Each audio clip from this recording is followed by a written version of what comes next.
Roland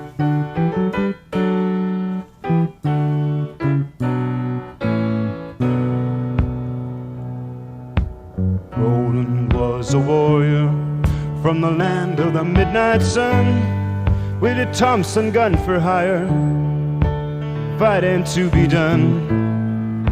The deal was made in Denmark on a dark and stormy day, so he set out for Biafra to join the bloody fray.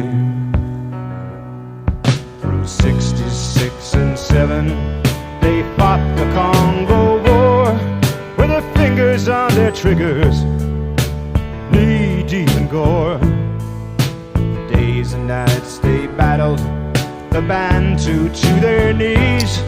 They killed to earn their living.